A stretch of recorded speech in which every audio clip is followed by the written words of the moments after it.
There we go. There's the new one. We almost doxed ourselves there, We almost showed our faces to the masses there. and we can't do that.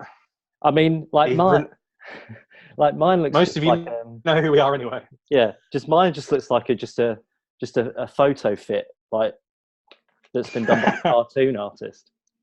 Have you seen this man? Have you seen this man in his red chair? His purple shirt that looks almost strapless. I mean, I like the strapless shirts. You know, you gotta and with a really wide neck as well. Yeah, just like you want to show off them shoulders. Just been working out hugely. And I am a cup of coffee. Aren't we all at the end of the day? Aren't we all? Yeah. Normal. So we've started this recording quite quickly because we normally wait until the caffeine kicks in, but sort of going on the discussion we were just having, we were talking ludicrously already, so we thought we'd just jump straight in. Oh yes.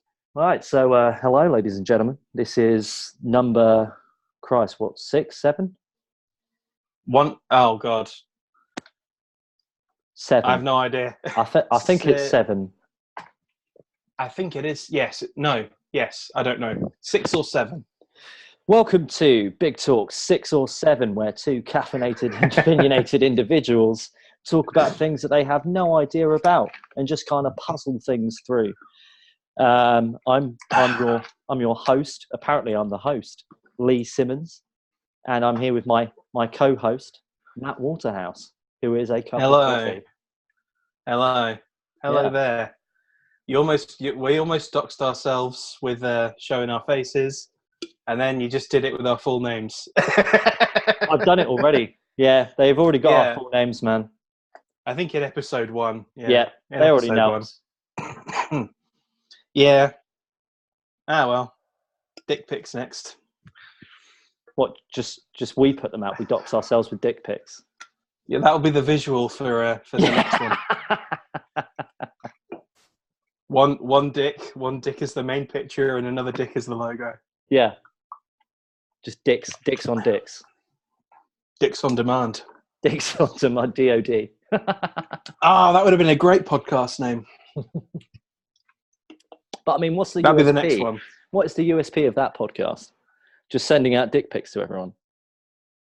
Cult leaders who, who do crazy shit. So after our conversation last week about cults, I went into a deep, dark rabbit hole on cult leaders.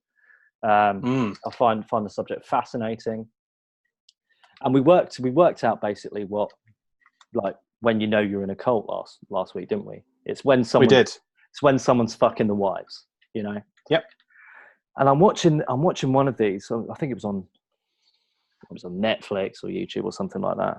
I'm like about 10 deep at the moment. I'm 10 deep into like cult documentaries, and I'm like, this is crazy. Cult set everywhere. And I'm watching this one, and the cult leader, I'm like, he's not fucking any of the wives.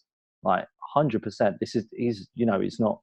His sexual persuasion is not for women. Like straight up. And it gets to the last 10 minutes, and like, he's fucking all the dudes, and I'm like, I knew he's fucking someone. Because they're all fucking someone, all of them. And not all the husbands. No, just poor young guys in Las Vegas, you know, trying to make it. It's the casting couch again, man. California again. Yeah. Be careful, Californians. Oh, and do you know what? I fucking love California, though. I love it. I love it. You weren't in this guy's cult, were you? Well, maybe it was my cult. Could you...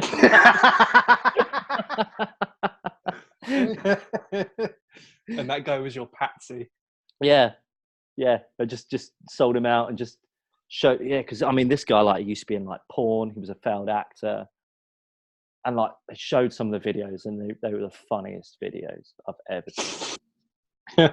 Not just. I mean, I'm not normally watching gay porn, but if that's what it all looks like, it's all hilarious. But really, all porn's a bit hilarious, isn't it? Especially when it's got a story. Hi, Yeah, I'm here to do this thing for you. Oops, my clothes have fallen off. Like, I don't need the preamble. I don't need to believe in my characters, you know? it would be. Is there a porn out there that has like a proper narrative to it? That's not just like, oh, you've come over to fix the boiler. Yeah. I mean, like a proper one. Yeah. With like intrigue and all that. Well, I'm glad you said that, Matt, because now introducing the Big Talk Porno with a real story. The Big Talk Porncast. That would be. Well, I wouldn't say it'd be interesting. It'd be an odd thing to engage in, wouldn't it? You know, because like I would rather. Because you're not really there for the story, are you? I think you'd sort of have sort of a crisis of what you're supposed to do in that situation. You know, especially if it was like if it was episodic as well. Well, if it was like a series, you've got like a series of pornos with a real story. Well, you see porn stars like transcend and become like proper actors. You do. And actresses. Yeah. Like go proper mainstream. Yeah. Well, I mean, I wonder if it could happen the other way. Well, and you do, don't they? Way. They're called sex tapes, aren't they? Yeah. Yeah. Well, and so there was a wrestler who did it. What was her name? I forget her name. It was one of the wrestlers in the one of like the WWE wrestlers in the 90s. One of the divas. Yeah. Got into porn. And I forget which one it was. I'm going to find out. Oh, right. So that was a stupid thing for me to write in. So I wrote in WWE star porn. Oh, I should have wrote porn star and straight in with the porn websites. Right. China, I believe it was. China? Yes. China. Yeah. Okay. Oh, and then the next one is 10 WWE divas who are porn stars. Oh, there's more than one. So okay. there's more. Right. WWE Sunny, Trish Stratus, apparently. I remember her. She did porn. Apparently. Good grief. I'm not going to click on it because it's on Pornhub. So. Oh God. Oh no! This is a looking at the. We only answer the big questions on Big Talk. Yeah, today's big question is porn. Who's Which in wrestlers porn? have done porn? This is actually. I don't think she was in porn. Actually, checking the summary on Google, it's a sexy WWE porn star Trish Stratus FAP tribute. So I think it's just pictures of her where someone's really liked her and just put together a montage of her. What an odd way to sort of celebrate someone. Well, what an odd way. But we live in strange times. We do live in strange times. Yeah. I'm trying to find a segue into my question, but I can't really find one. Yeah. We've already gone down a crazy. I could see you there, like tentatively mounting a segue. Yeah. But I can't. We live in strange times, but the segue's not started yet. It's not there. The battery's dead. How do I segue from porn to social media? That's the thing. That's how you do it. Fuck it. Social media. Yeah. it's So what it was, we were talking about cults and everything, and I'm thinking sort of what to do this week, and I can't remember how I got. I think it's basically I thought a cult was a bit like we can still have cults today, but like more digital cults. There was a video that I saw actually where there was this woman who did like just an internet cult, and she's like straight up saying it's a cult. Don't think she's fucking anyone, so she's not really a cult leader. She's sort of cult light. But I was looking at that, and I'm sort of looking at social media, and as you know, one of my favorite hobbies is to go onto social media and just look at the comments and see everyone arguing at each other. Yeah, it's one of my things that I love to do.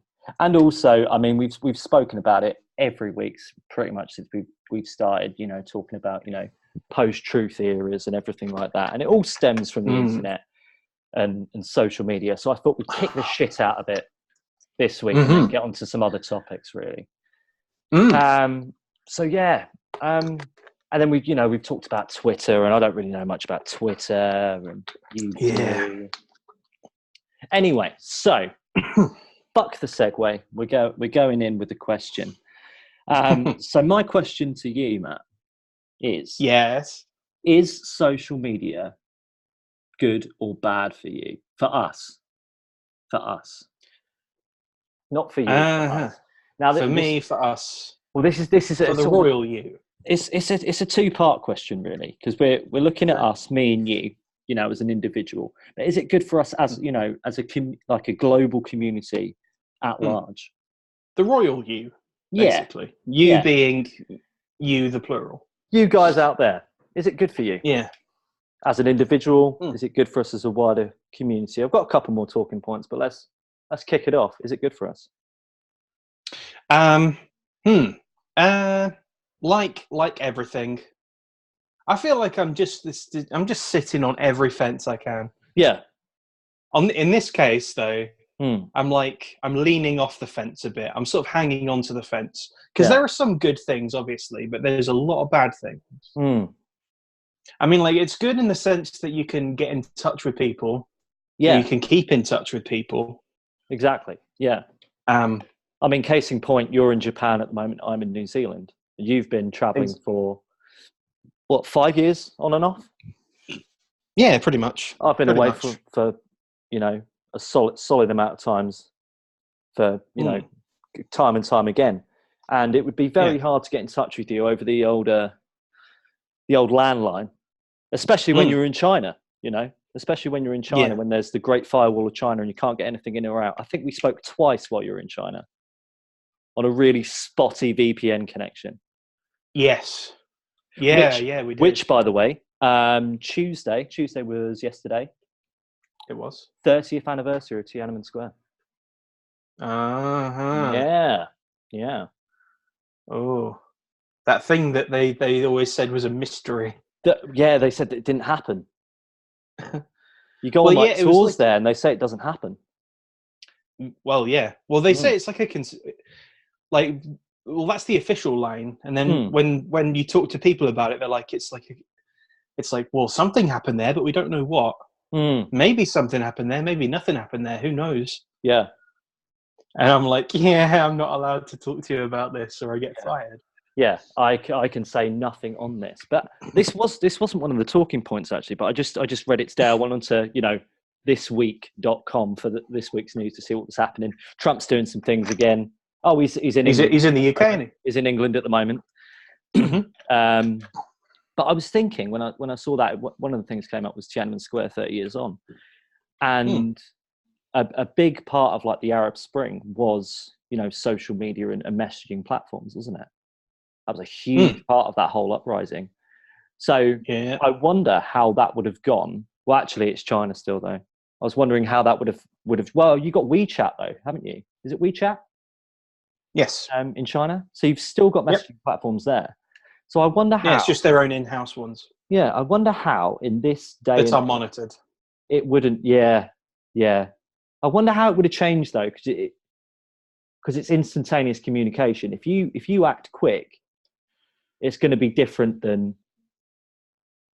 I don't know. It was just a thing that sort of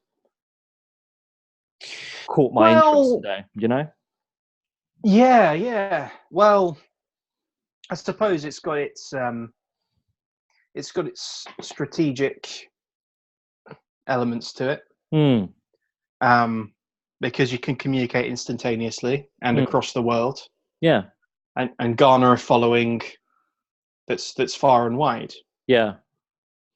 The other side of that is with the government.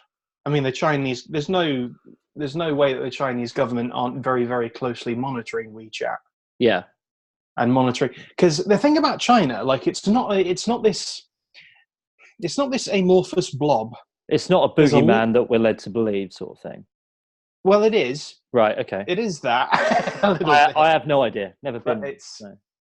But it's got there's a lot of people I lived there. I lived there for a good year and a half to 2 years. So, and I met a lot of different people there, and there is discontentment amongst people.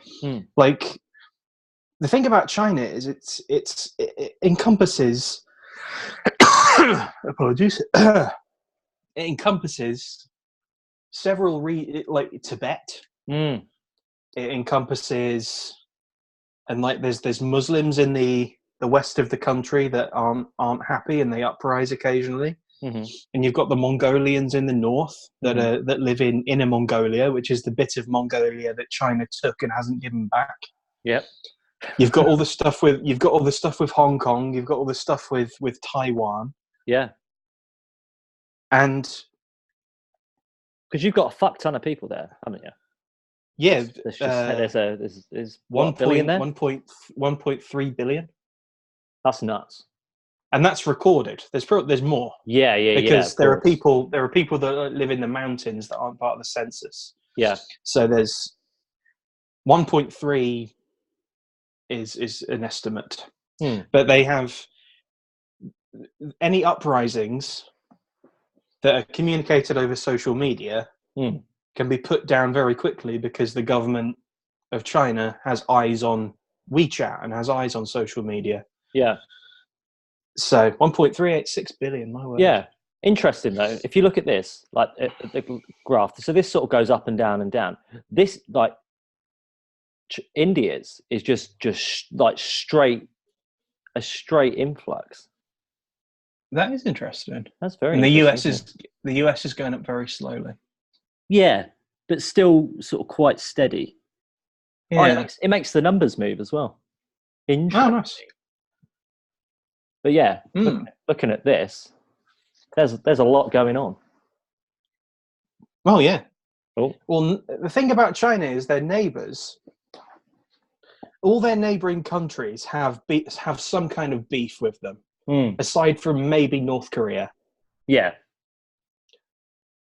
So yeah, you've got Taiwan, Laos, Myanmar, Bhutan, Nepal, India is there somewhere.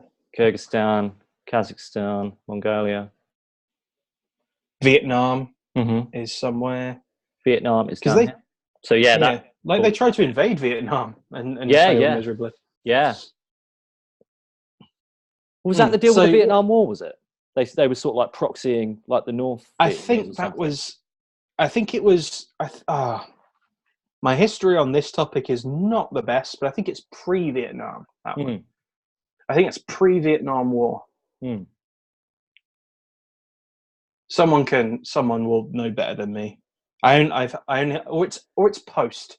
I mean, obviously, it's either before or after that.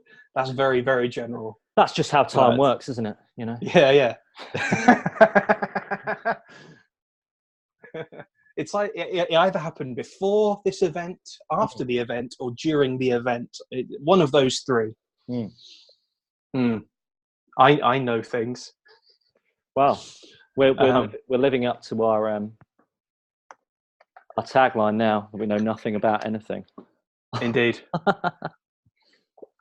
More caffeine is needed. No, but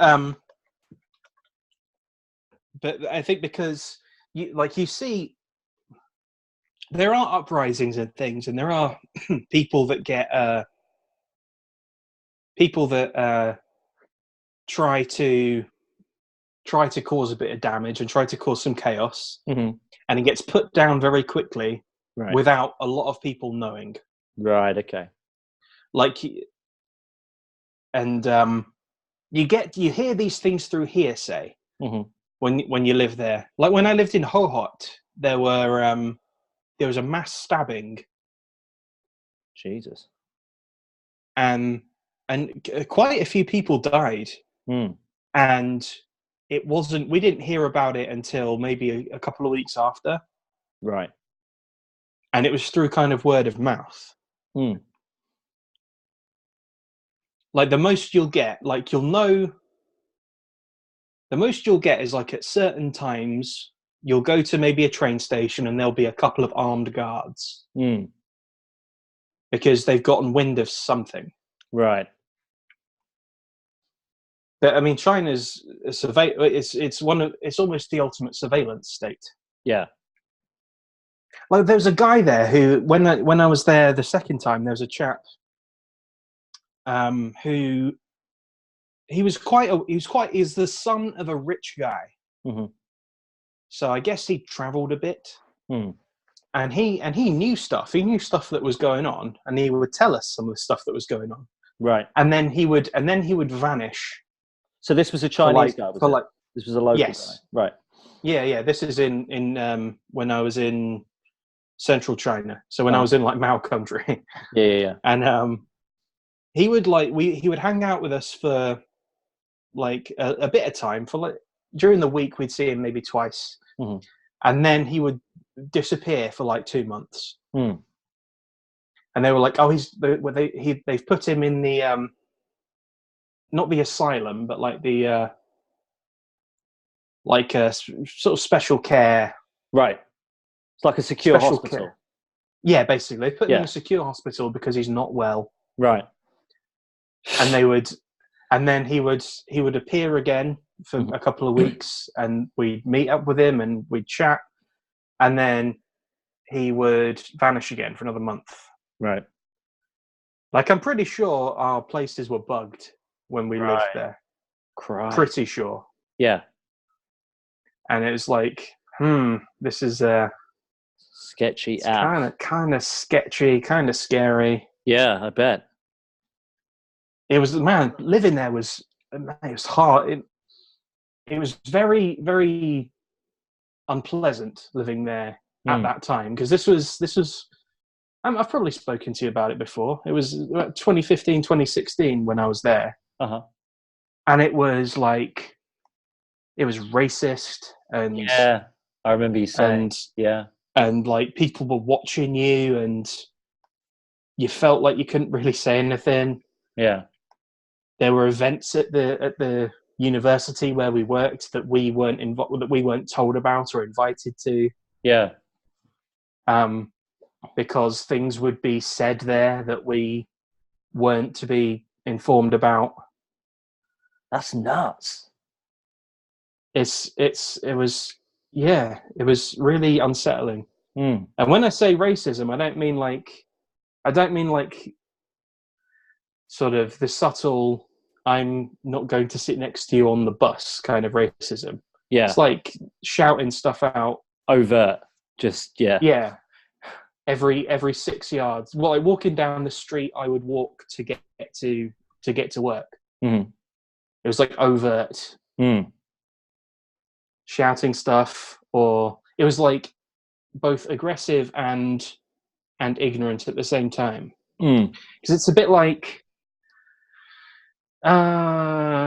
what's the analogy I could make for people to truly understand? Because this kind of thing isn't taken seriously when it's against people like you and I, Lee.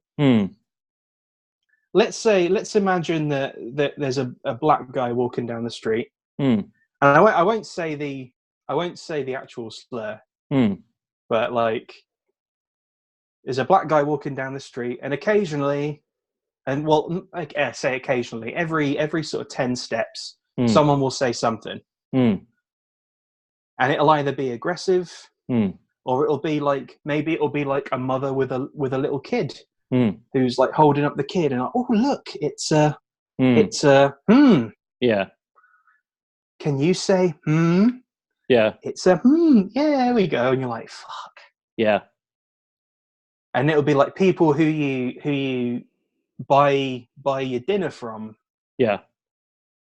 Will be like talking about you in Chinese while you're standing right next to them. And it's like, man. Like I'm getting the pay's not bad. Yeah. But Jesus Christ, it's horrible. Yeah. And yeah, it was a difficult one. That difficult place to be for a year. I bet. Fuck racism, Mongolia, man. Fuck racism. Mongolia was a lot more fun. Yeah. But even in Mongolia, though, Mm. well, the thing, well, in Inner Mongolia was more fun because the Mongolian people and the Chinese people that live up there, just super fun people, like love a shindig, very friendly, invite you in, you can have a drink, you can have you can come sit with them for like a meal or whatever, and they'll be like, hey, yeah, you're a cool guy. And but then there was one day where there was this dude who was probably about 50. Yeah. And I was walking, because I used to do quite long walks in Mongolia. And I was walking back home from a shopping centre, I think. And this guy, who was maybe kind of drunk, I don't know, but he just like stopped. And he like kind of pushed me a little bit. He started like shouting at me. And I was like, okay, well, I don't know what you're saying, so I'm going to ignore you. And I kept walking. Yeah. And he was walking next to me. Yeah. Shouting stuff at me. Yeah. As I was walking. Yeah. For a good 4 miles. Fuck. It's fucking relentless. Yeah. And he would like try and push me occasionally, and I was just like, I don't give a shit.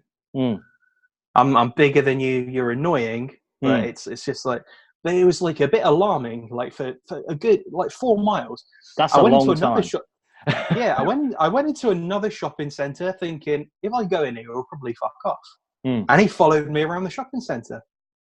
Bloody hell. And I was like, okay, what's going to happen when I get away from people?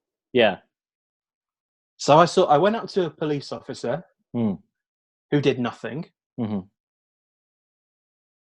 And I kept going, and then I sort of made to get in a taxi, and then he sort of peeled off. I was like, there you go, you're gone now. But it was just like, what the fuck was that? That's nuts. Like, it's crazy, man. Yeah. Because that's not a street, that's 4 miles. That's 4 miles. That's like an hour. That's longer than an hour. I walked quite quickly. Yeah. It was about an hour. Yeah, you're looking about an hour and a half, aren't you, for 4 miles, depending on how you're walking. Fuck me, that's nuts. People are cray, man. They are. Which would have been a fantastic segue into social media. That would have been it. It would have been. It's mad. We can get into it. It's mad that people are in porn. People are mad. Social media is mad, and people are mad. That's what I should have done. Fuck. There's your segue. Damn it. There is your segue. So, people are mad. Some people aren't mad. And I don't say mad is in like a derogatory sense. I'm cray too.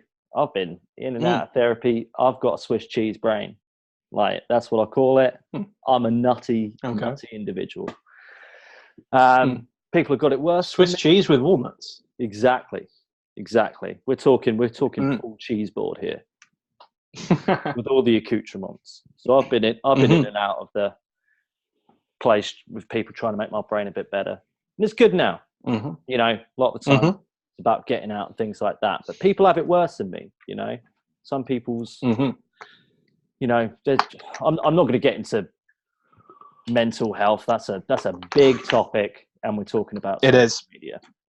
But by and large, but it is tied. It is tied to social media, though. I think a little bit.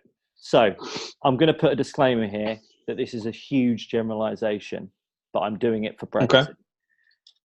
People have varying degrees of poor mental health, because we all have mental health. It's good, it's bad. We go through spates of it, up and down, left and right. But then we have, if it's a persistent thing, and some of them because people get fucked up when they're young, either by themselves, you know, or people doing things to them, and stuff sticks. You know, you throw stuff some stuff stays there, and it's hard to get away from.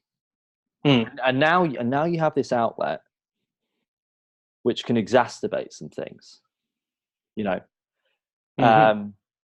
because with social, so here was the thing. This was one of the reasons that I wanted to bring up social media. I don't really go on social media a lot.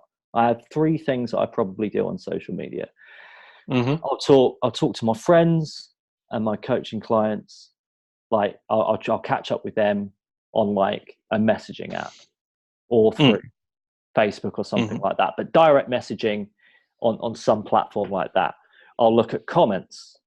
I kept like very occasionally, like once every 2 weeks, I'll do that on like Brexit, and see what people are saying, the same fucking argument that they were 2 years ago, and they're still going. And then I'll just curate dank memes. I'll just find memes, screenshot them, put them in my dank memes folder for later use, for a later gig. I can't remember why I was on it for a lot of time. I think I was just like, I was in the cult black hole. I went down the rabbit hole, and I'm on the internet constantly. The first question was going to be, is the internet good for us?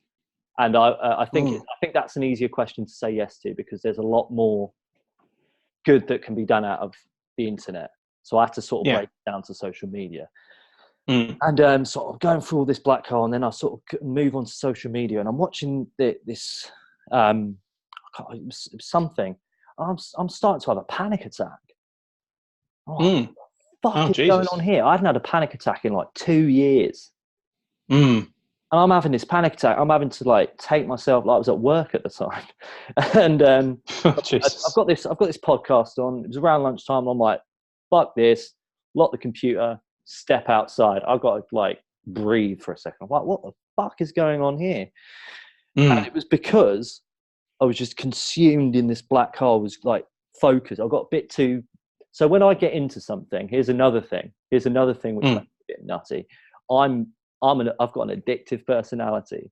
I like something, I love it. I want all of that. Nom nom nom nom nom nom nom. Take it all in. Energy drinks. I'm a smoker. Anything that I get excited about, though, I am on that. Like I'll go through space with like gaming, and I'll just be like, like that's 6 hours a day, bang, no problem. I wish I could do it with like a side hustle, like a self-employed business. Just get really, really into that. Really addicted to like just being successful. That'd be the ideal thing. But no, it's just all the shit things. And I'm seeing this like addictive like thing happen. I'm like, fuck, it's this. This is what's doing it. And I had to take myself away from it for a couple of days. And I'm like, nah, you're getting out this rabbit hole now. And that's what made me think of the question: is it good and is it bad for us? Because it can be really fucking bad for you. Because I say I'm nutty, but I'm a high functioning nutty man. Okay. I'm highly functioning. You keep into that, and you can, you either you look at the wrong thing or you associate with the wrong people, and you're in a bit of fucking bother. You're in a spot of bother, Yeah. Well, I mean, it's all information overload and pattern recognition can really screw you up. I think that's what I got from that panic attack as well. There's a lot of pattern recognition going on and cyclical thinking. I'm like, damn, son, you need to step back. Well, the thing is, like, when you recognize a pattern, it's difficult to shake it. It's hard to forget that pattern, isn't it? Yeah. Yeah. And a pattern, I mean, it can be, and some of the patterns you can see are really, really, really bleak. Like, one of the research things. So our research today, well, one of the researchers for today, of course, was a podcast by Mr. Joe Rogan, involving Tim Pool, who's a journalist. Jack Dorsey, who's the CEO of Twitter. Yeah. And Vidya Gad, I think her name is Vidya Gad. I'm just going through our massive conversation yesterday where we almost blew this conversation out of the water because we spoke for a good long time about this yesterday. We did, Vidya Gad, who is like the head of trust and safety at Twitter, I believe it is. Head of trust and safety. Yeah.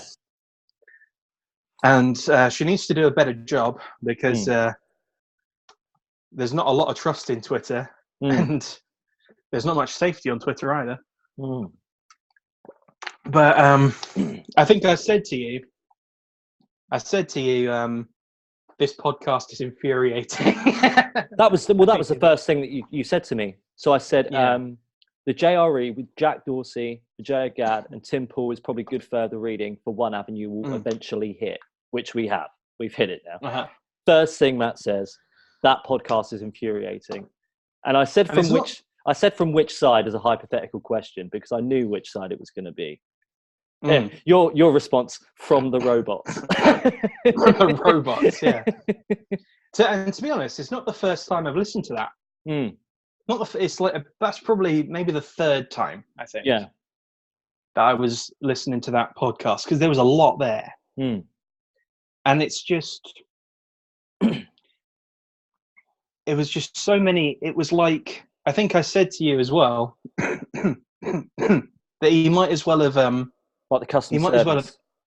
He might as well have emailed them, because all he was getting back was sort of canned corporate response. And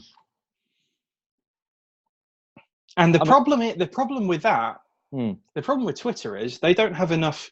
They're leaving it to algorithms to curate hundreds of millions of posts a day. They're leaving up to the community to flag. So the community is kind of policing itself, which Twitter is an absolute mess. It's an absolute cesspool. And leaving that community, that highly polarized community, to police itself is an exercise in madness. There's, I don't know, man. It's just a crazy, crazy thing. Yeah, I mean, I get where you're coming from with that, because we had a bit of different views on this, didn't we? You didn't like where they were coming from.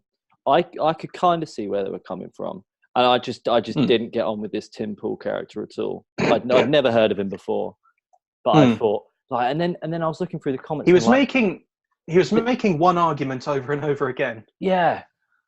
I think one thing that sort of got to me, because there's another thing that I want to get onto with this, and he's sort of saying that he's been physically attacked, because their line was that they want to stop doxing, wasn't it? Their line was that they wanted to stop people being silenced, I think it was. Well, they're like their main safety concern was about like the physical safety of their users, though, wasn't it? It was physical safety and it was physical safety and stopping conduct that stops people wanting to speak, I think is what it was. Yeah, and trying to but those were sort of the two main things, weren't there? And sort of he'd been physically. Well, I don't think he'd been physically attacked. That he was in a physical space where there was like verbal assault going on, which is shit. He was. I think he was physically attacked. Which is like, that's fucking horrible. Like, that's like, I get that, and then but sort of he's saying this, and but he's not reporting it, and I get that it shouldn't happen in the first place, 100%. Like, this is a whole other topic of social media that we'll get onto, that this shit should not be happening, but it is inevitably going to. Because I get that it shouldn't be run by algorithms, but the volume of stuff that's going through, I don't see any other way that they can do it. Well, here's the thing, man. You look at how things are going with automation, and I think to myself, well, what's going to be way easier, like, because we're losing a lot of service jobs. The new service job could be this. Because they've got 4,000 employees at Twitter, and that's for everyone. And that's for everyone. That's your engineers. And that's Tim Pool. That's Vijaya. that's Jack Dorsey. Yeah, Jack Dorsey. And that's Vijaya. Yeah. And they said, and the thing is, there was a point during that where, just as they were talking about it, where they asked, I think Joe Rogan asked, how many people do you have looking at tweets? It's like and Vidya said, a lot. And then Jack Dorsey answered honestly. Yeah, and said like a couple of hundred. and said, we have 4,000 employees total. It's a couple of hundred. A couple of hundred is not a lot. No. When you're looking at hundreds of millions of posts a day. Yeah. So what would be a good idea? That's not even a percent at that point, is it? That you can get through. It's a fraction of a percent. Yeah. So why not employ more people to do that? Well, they don't want to pay them. Yeah. I mean, at the end of the day, they're a multi-billion-dollar corporation that don't want to pay people if they don't have to, which they don't have to. But but it's getting to a point where they probably are going to have to, because shit's getting cray. Because shit's getting so crazy. And there was another point. See, one of the bad points that Tim Pool made was talking about it in regard to US law. When Twitter is a global platform. Thing. Yeah, that's one thing that I really didn't get on with. Like, I get where he's coming from totally, that it's affecting US elections. I've got a counter argument to it, but like I thought straight away, I'm thinking this is global now, man. It's not just affecting your 300 million people in America. Well, the problem is it has the potential to affect every government. Yeah. Every government, every election, every facet. It's affecting culture. It affects stock prices. It affects how much money people make on YouTube. It affects how much money people make in general. Like it affects lives, man. It's huge. It's this huge platform that's unregulated. And Tim Pool is right in the sense that it has far too much power.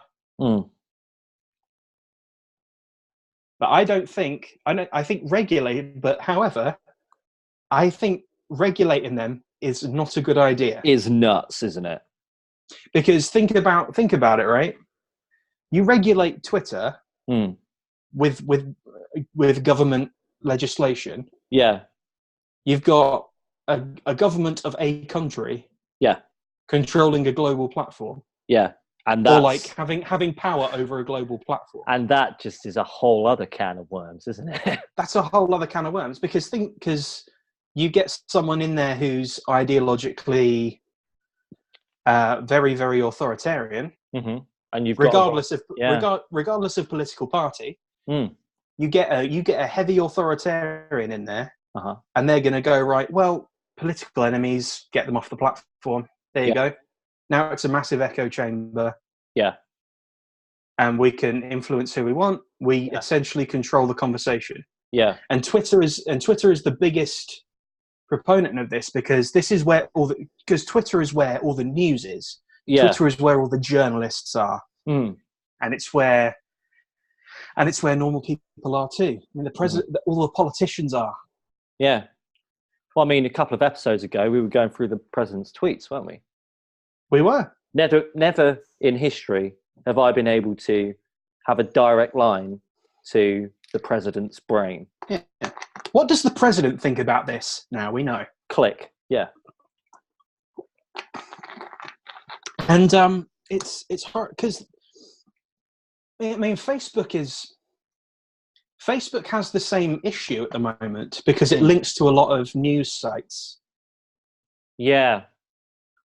Because there was things about a lot of like stuff about Brexit and that being like, it was the Cambridge Analytica stuff, wasn't it?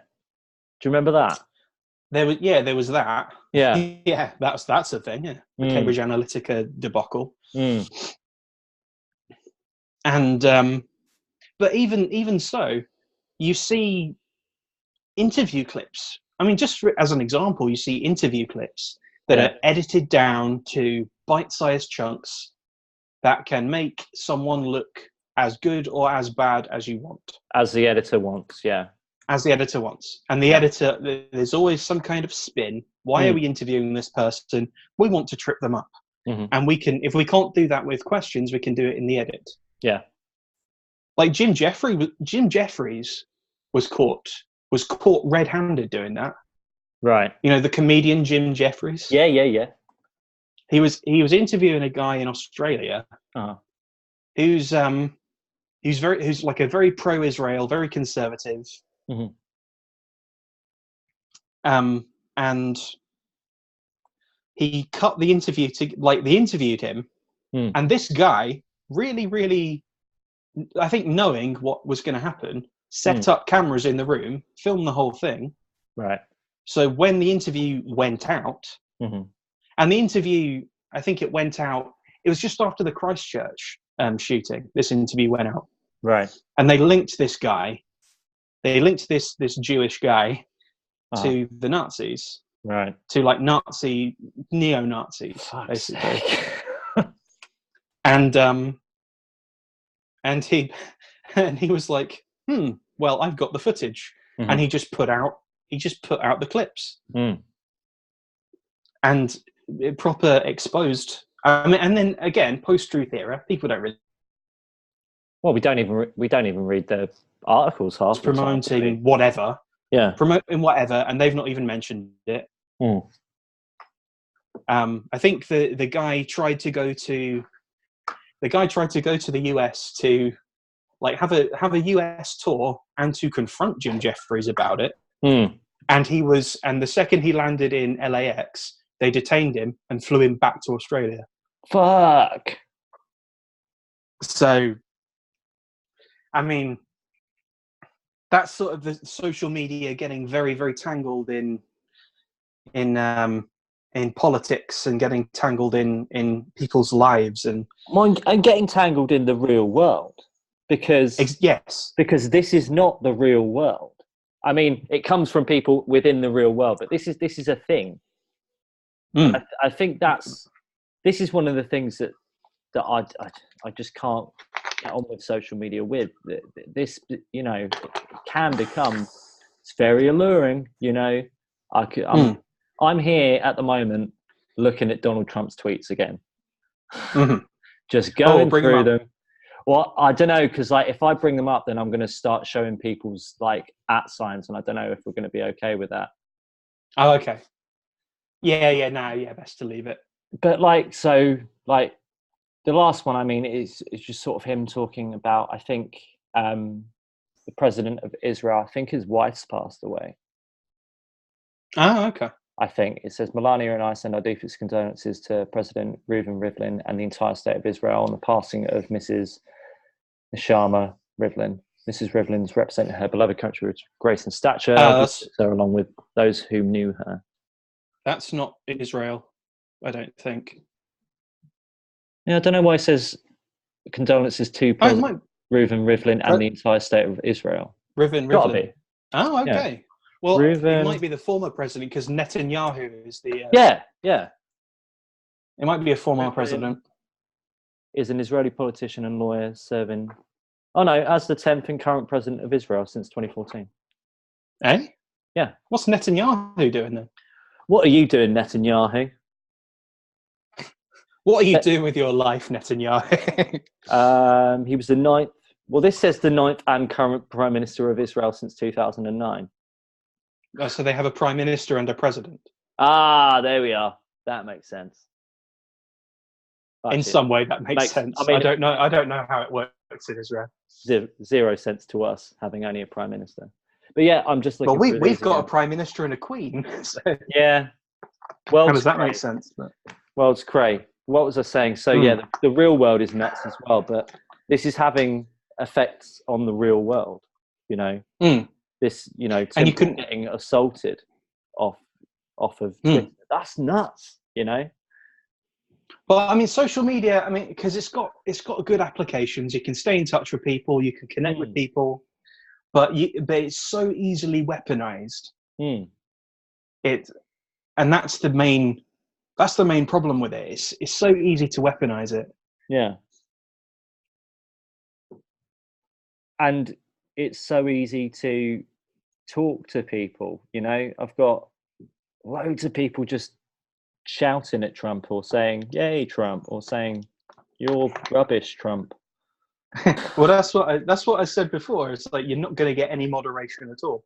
No. You're going to get yay or the middle finger. Just diametrically opposed views. Should we do a little tweet segment? Okay, I won't do it on this one because that's probably in poor taste. Yeah. I need one with caps. Yes. Come on, give me caps, Donald. Come on. You won't have to look back far, man. Well, he's tweeting a load about the White House, about the state visit at the moment. And the White House is more considered in their approach to capitalisation. Okay. So at the moment, we're saying it's pretty bad at the moment. Just while I look for this, we're saying it's pretty bad. Yeah, we're saying it's pretty bad. And that's why I want us to do this a bit, because it's a little bit funnier and a little bit lighter. Right, here we are. I've got six. Okay. I've got 6 caps straight up. 22,000 comments. 21,000. Let's lighten up a bit. What's going on? Okay, so as you'll remember, any caps I'll be shouting. Yep. Okay, this is Donald J. Trump, 2nd of June. No collusion, no obstruction, no nothing. In quotes, what the Democrats are trying to do is the biggest sin in the impeachment business. David Rivkin, constitutional scholar. Meantime, the Dems are getting nothing done in Congress. They are frozen stiff. Get back to work. Much to do. Right. Okay. So now, okay. What are your okay, Daddy? Bets? What are your bets? What are my bets? Yeah. Last time we had a lot of tax returns stuff. We did. I think there'll be tax return. I'm feeling a return of the tax returns. Okay, so this is really. I'm feeling a lot of insulting toward the Democrats as well. Yeah. Right. Okay. So straight up, God bless Donald Trump. Life is wonderful as president. Then the next one, just a completely out of context person who doesn't like Trump. Perhaps explain that to the soya farmers. Right? What? Jesus Christ. If he's doing something bad, I understand, but context. Come on. And then, what does that have to do with anything? Christ knows. There's nothing about soya in that tweet. Are they affected by Russian collusion? Maybe. Are the soya farmers colluding with Russia? Maybe that's like their main sort of export to Russian collusionists, you know. Yeah, say that to the soya farmers, man. Third one, or the middle class whose taxes went up. Okay. Oh, okay. Sassy. Mm. Then we've got the same person again from the top who did the shouting. Middle class got a tax break as well as small business. One small biz benefit was the ability to deduct 25% of my small business expenses on my personal return. Go research it. Oh, that was in. So that's the thing. Response this is the thing about. Yeah, that's the thing about the post-truth era. Yeah. American taxes have either gone up or they've gone down. It depends who you ask. Yeah. It depends if it's benefited you or not. Well, it depends it depends whether you like Trump or you don't like him. Mm. I like him, therefore the taxes have gone down. I hate him, the taxes are through the roof. Yeah. And no one will research it. Yeah. Even though we're on the internet where you can research it. Yeah. And then we've just got people it's just all very silly. Is that along that thread? The tax thread? No, then what have we got after that? So people start having a conversation back and forth whether or not the tax has gone up or down. Of course.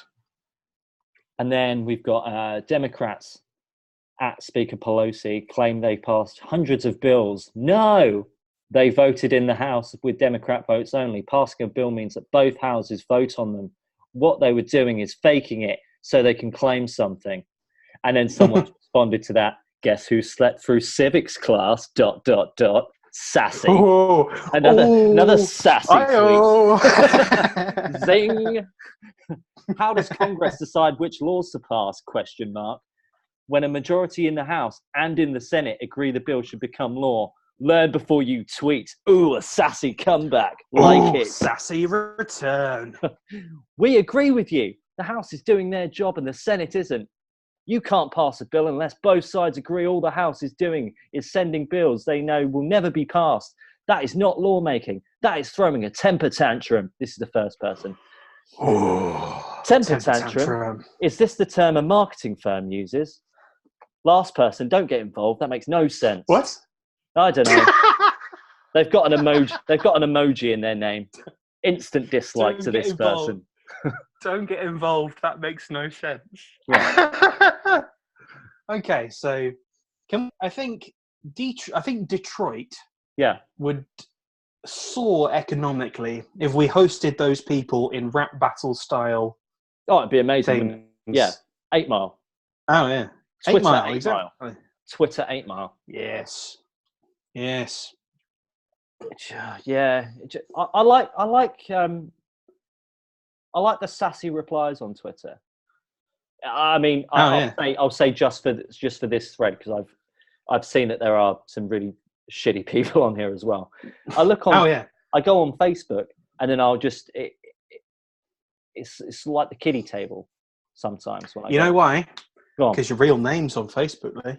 Well, you don't even have to be now, because you're seeing a lot of people just like because a lot of what's going on in Facebook. I can talk to this a lot more because it's something that I actually use. But a lot of people will be sort of targeting people with, sort of incendiary views, and if like any kind of sort of like hate speech and things like that, people are like going after them. Well, not going after them at their jobs, but they're speaking to their managers at the job and getting them fired and things like that. So people are going underground and making fake accounts to go on these and continue their incendiary views, but so their real lives can't be attacked. And that I think it's another damaging thing. Super dangerous. That's again where underground. Where social media clashes with real life. Mm-hmm. Where it's like, you have a view that I don't like. I disagree with you, so I'm going to get you fired. Like, that's nonsense. I think, like, regardless of who that happens to, that's nonsense. I think some of them, because some of the ones that I've seen, they've got like, they're fucking vile people, and they have real positions of power. Like who like help people and things like that. I don't think they should necessarily. I don't think they should necessarily lose their. Oh, not about political views. No. It's not about that. Okay. It's more like hate views, like actually hating someone, inciting violence about people, not about like left or right views. I haven't seen that, but actually saying that. Oh, inciting violence. Then in the ideal sense, because that's what I said, that's happening. But you're also seeing it on these political ones as well, where people are going after them. I don't know if it's happening the same way in that sense, but it could. I wouldn't say why it wouldn't be. Really, I can't. I mean, it is, man. It's happening.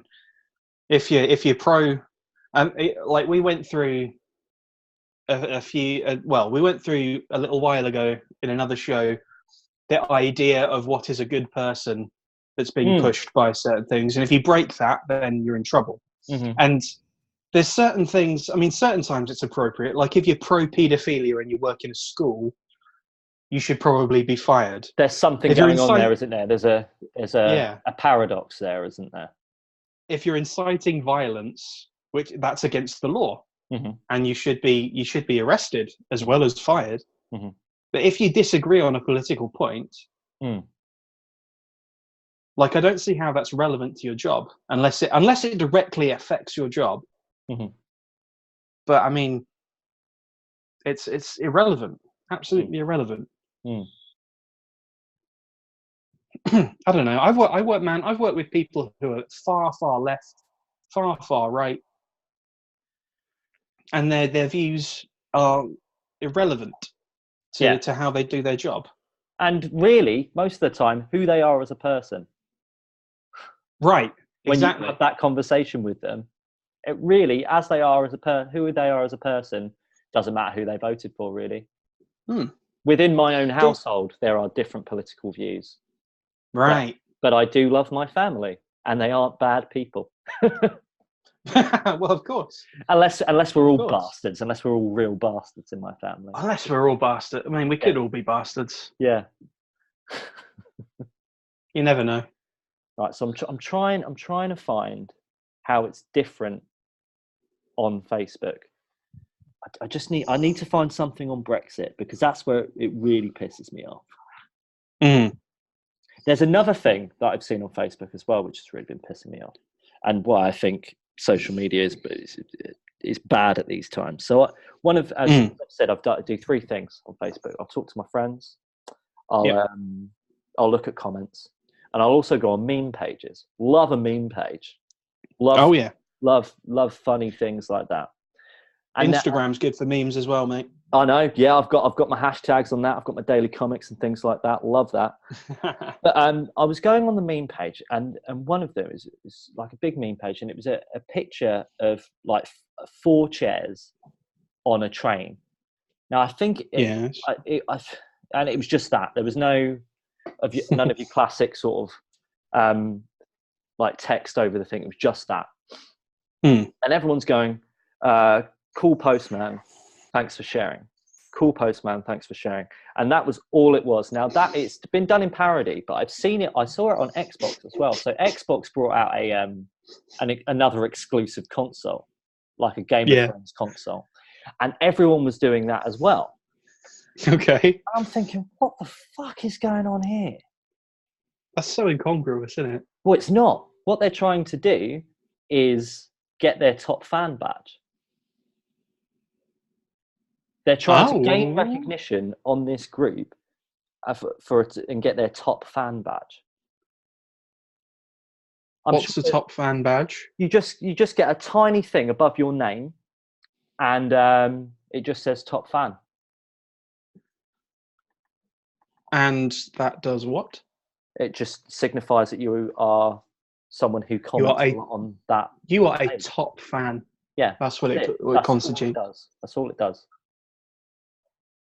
This confuses me. It does. It confuses me as well. It infuriates me, actually. This is the first I've heard of it, and I'm just like, what? Right, I'll try and find one. But hey, bringing that to my attention. Cool post, man. Thanks for sharing. Thanks for sharing.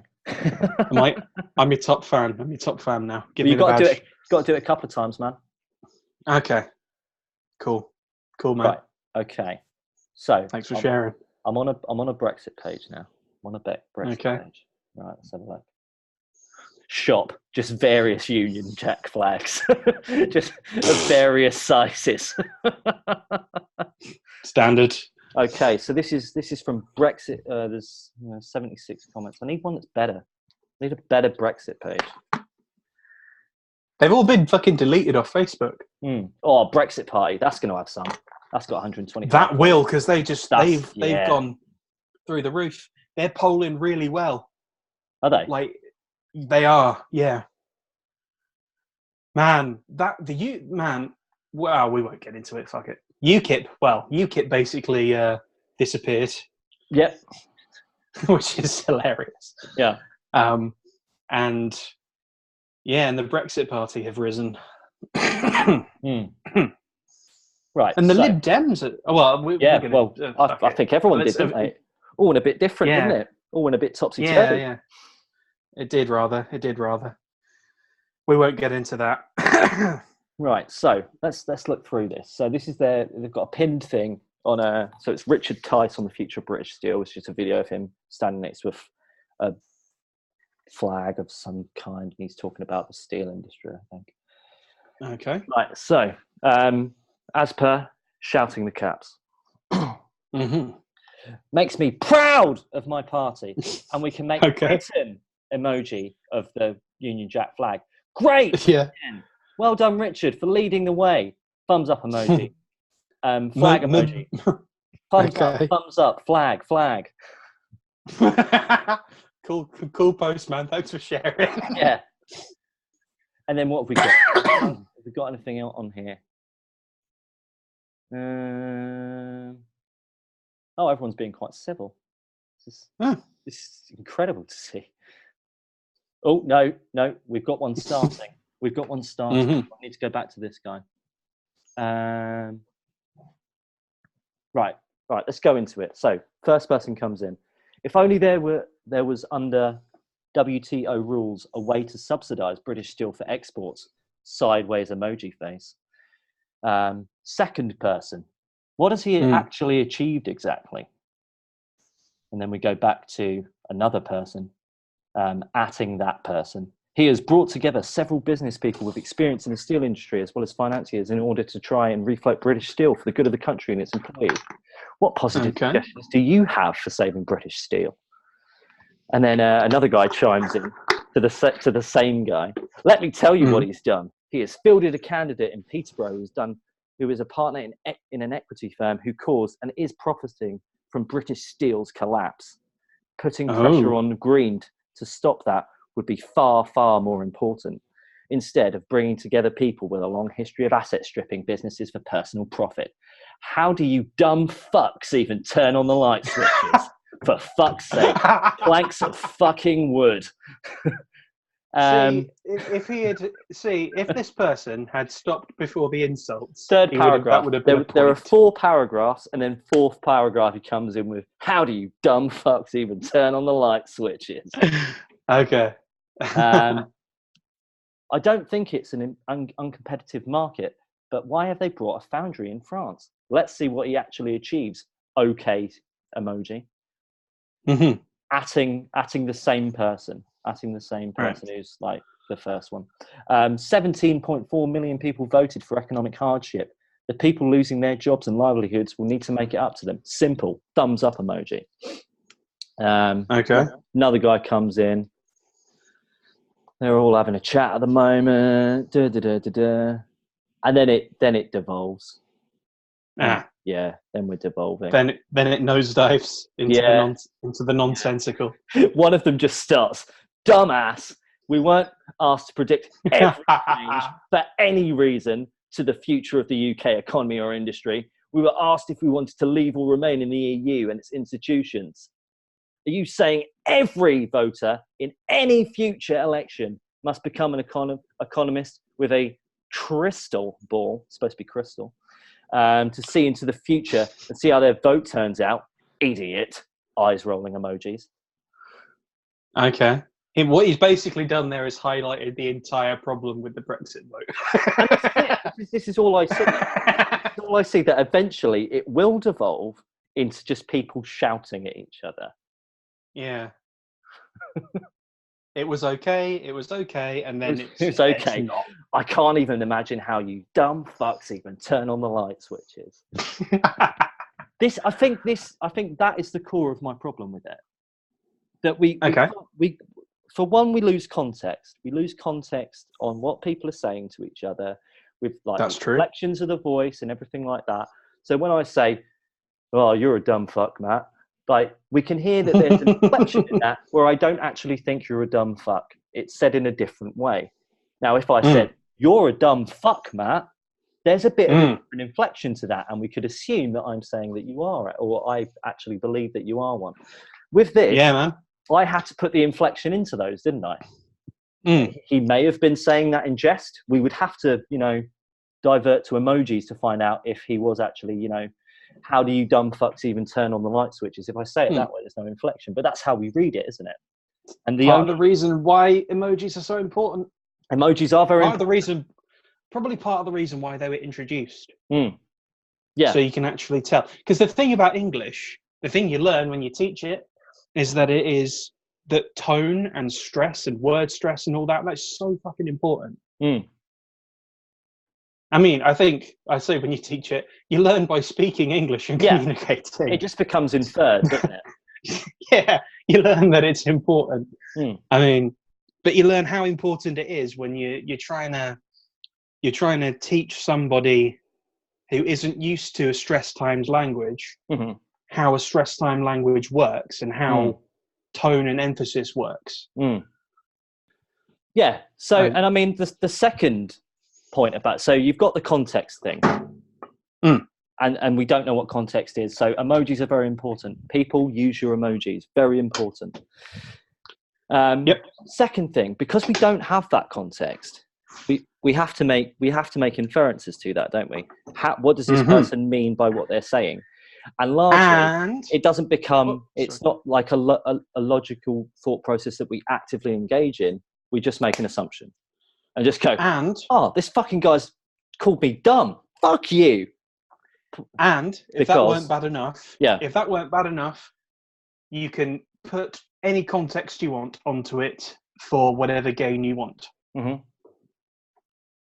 So, like, you could, if someone makes a sarcastic comment Mm-hmm. like that, Mm-hmm. you could, if you were so inclined, spin it, make it look worse, and damage that person's reputation, which is what happens. Yeah. Which is, you know, yeah, this is what happens a lot. All you need to do is take a screen cap, don't you? And even then, even if it's undoctored, you can put a spin on it. But you know, photo editing software, you just need to get that font, the same font that's on Twitter or Facebook, and you can make them say whatever the fuck you want. I'm sure you can. I don't think it's going to be. That's been done. Not going to be very hard to do that. No, I mean, there's ways to pick up that these things are doctored, but I mean, not immediately. You know what I mean? I reckon it's easy enough to make that very difficult. If you're any good on Photoshop or something, I reckon you can do that. Oh yeah. I think the only thing that's going to stop you is like metadata behind it. Well, that's the thing with that. That's one of the things that they brought up in that podcast with Milo Yiannopoulos, was that he put one of the things he was banned for was reposting. It was doctored stuff, wasn't it? Doctored tweets, yeah. And then when told it was, he went, basically, fuck it, I don't care. Don't tell me what to do. I think that's basically the... his reaction was it? Yeah. Was it? Don't tell me what to do, you ragamuffin, or something like that. Yeah. It was, yeah. Implying potentially. I mean, you could read... I think you could contextually... This is the thing. You could read into that somebody... that he knew. You could read into his reply that he knew that they were fake and he posted them anyway. Mm-hmm. Even if that was not his intention. Mm-hmm. And this is the other thing, like, it's a problem with news. Like, the biggest clickbait news now, the most common is X tweeted this and people are not happy. Like, that's... Tweet number 3 so will often shock you. Right. Yeah. And it's just G'ing up people's brains. I don't know. I didn't know the chemical. G'ing up people's which is your negative emotion. Yeah, it's cortisol.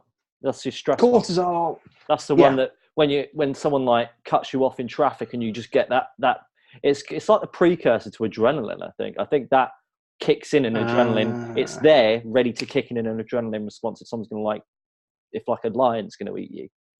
I see. Yeah.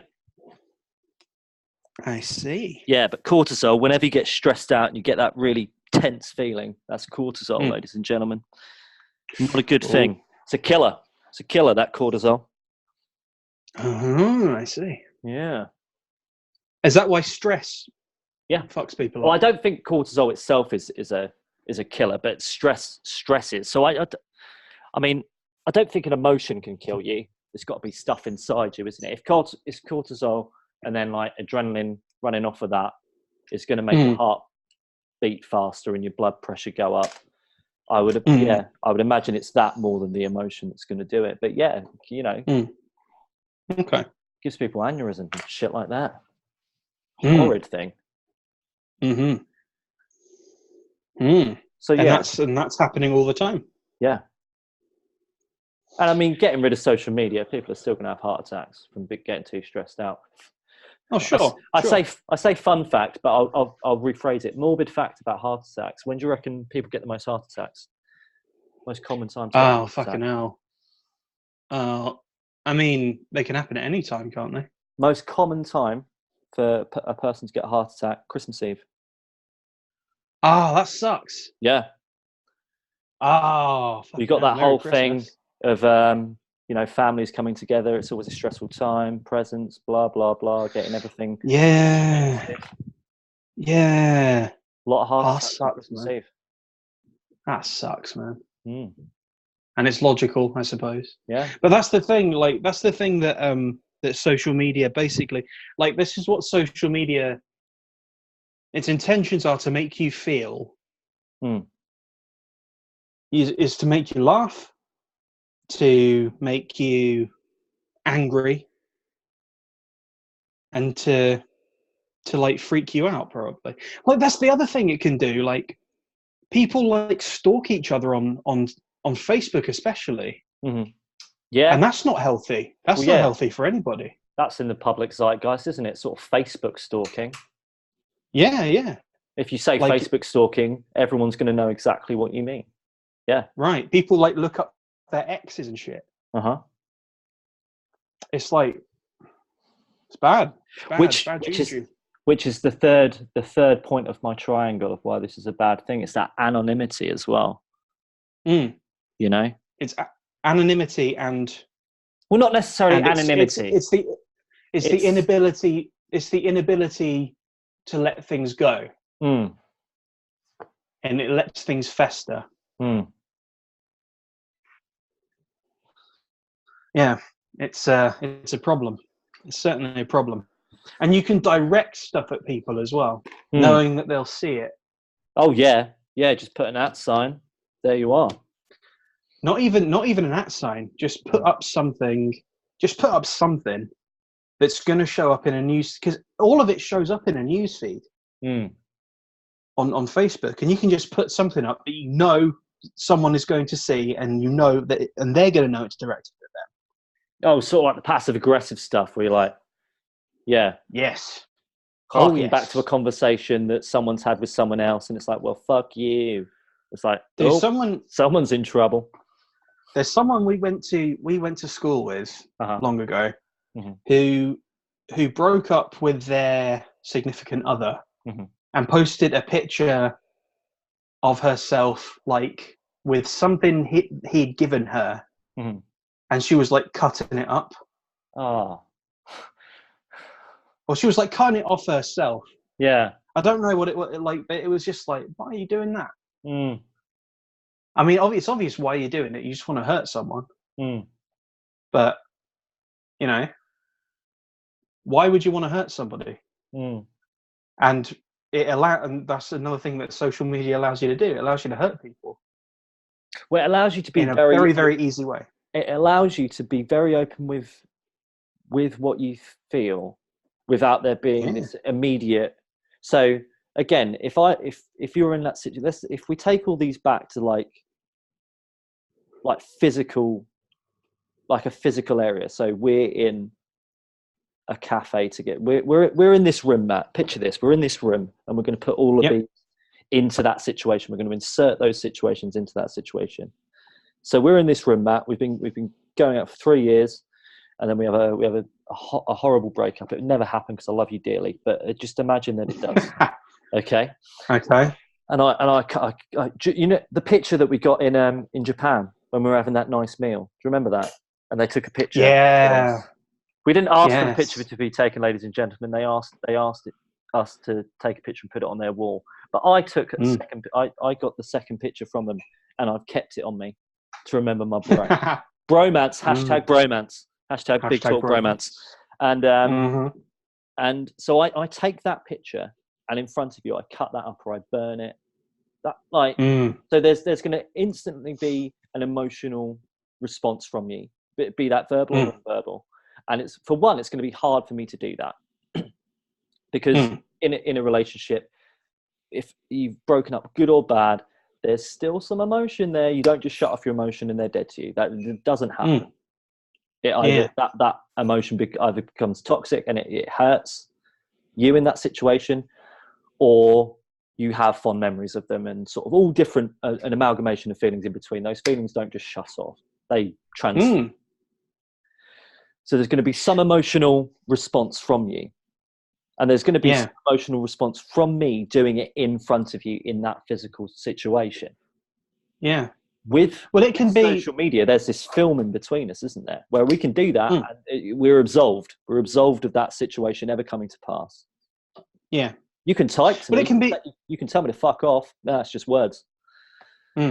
Well, it can be directed or it can be accidental because all it takes is someone saying something at the wrong moment, and it's like, oh, and it can fuck your day up. Like, I mean, I was going to bring up an example, but that's pretty much, it's pretty much illustrated right there. Like the wrong person said the wrong thing at the wrong time, and it affected this other person very deeply. And it sucks. It can really suck. And there are times when I put something up. This was a while ago because I barely use Facebook now. But when someone would I would put something up and someone would message me and go, "Why would you say that?" And I'm like, "What do you mean? It wasn't directed at you at all." Oh fuck! I'm just remembered of another time with me and you. Okay. And I can't remember what was said, but someone said something, and we were in Magaluf. We're on a boozy holiday in Magaluf, and we were at that steak restaurant. Yes. And someone said something on Facebook, and we were like, "That's fuck. What the fuck are they saying?" And I remember it felt like it was directed at us. And then we got in contact. I can't remember what they said though, so I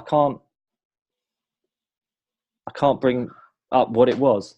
But it was something. I remember this. Do you remember? And obviously we probably had a couple of beers, instantly emotionally heightened. And we get in touch and we're like, "Yo, what up?" Well, this is the thing, we were both there.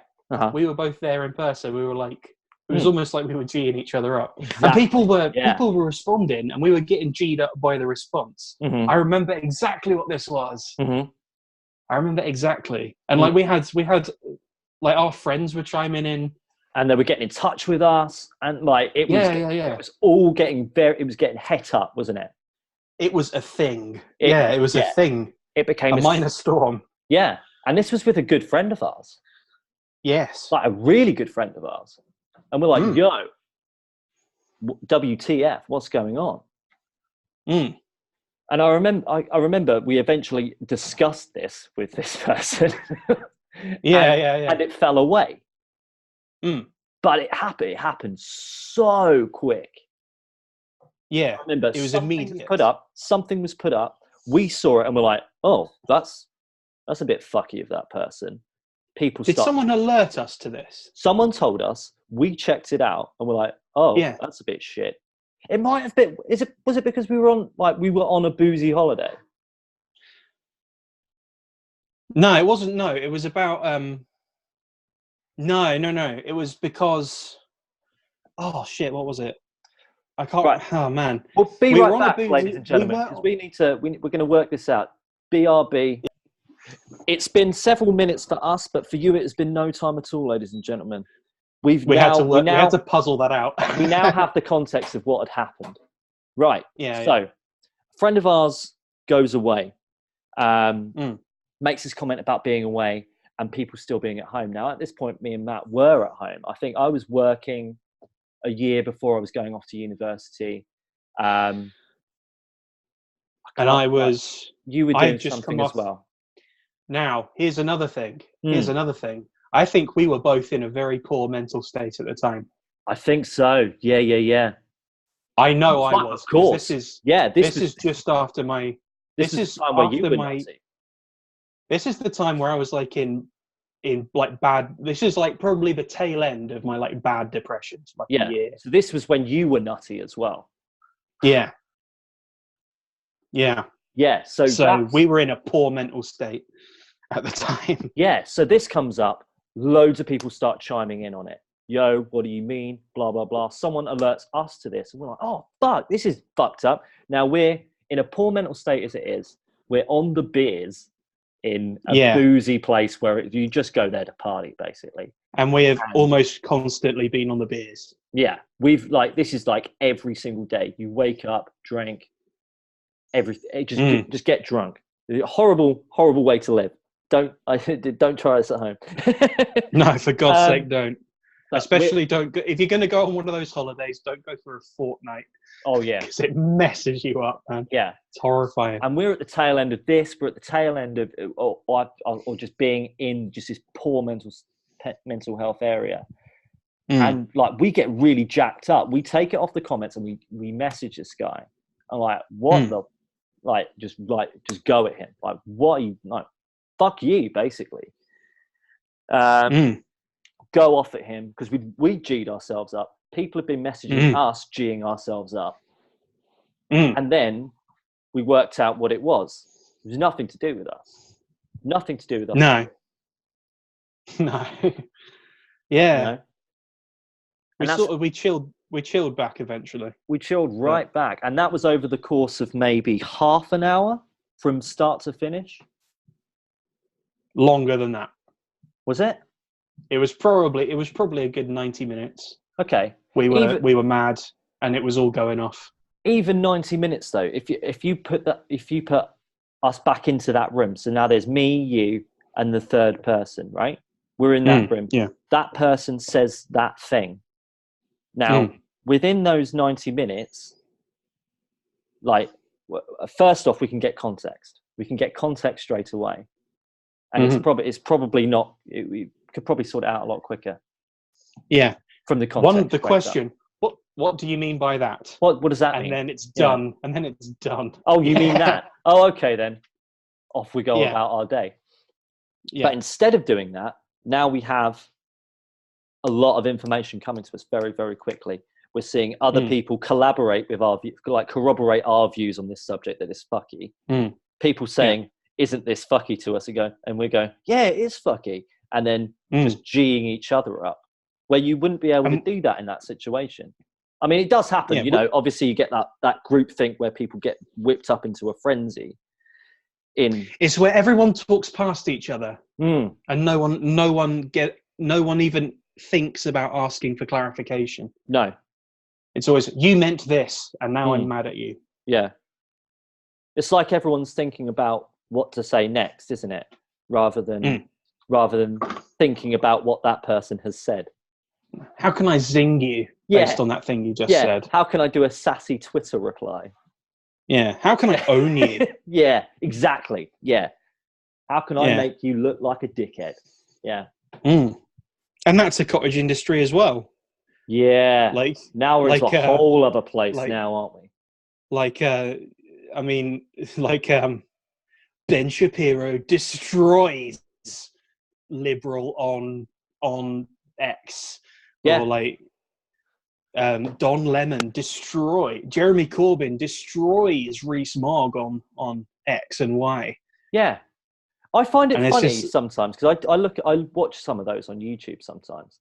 And what I'll find about like 50% of the time is that I will like completely disagree with the title. I'll watch it and I'll go, did they destroy them? Yeah. You're watching two people have a very civil conversation. Yeah. And I'm like, where is the destruction? Yeah. 90% of the time, it's either you don't see it or it's the other way round. And then you get people, I mean, this is where sometimes the comment section is great because you get people going, that's clickbait. Yeah. Or you get people like memeing it going, Ben Shapiro destroys sandwich by putting too much mustard on it or something like that. Ben Shapiro wakes up in the morning. Yeah. Like it's again the caps thing, the all caps thing. Yeah. Because it's almost like a call to action, isn't it? You know, you see this thing and it wakes up your consciousness for a bit and you're like, oh, there's a caps there. I need to look at that. I need to look at this. And it's also confirmation bias. Mm-hmm. So someone will look at that who likes Ben Shapiro and go, Ben Shapiro, that guy I like. Yeah. He's destroyed someone. Let's watch it. And then, you know, and then they've got the click. And no matter, and for every one that is, you could argue a destruction. Yeah. Where he like out debates somebody or whatever. Yeah. there's always another one. There's always like another 20 that are just like him just chatting. Yeah. Him just having a chat with somebody.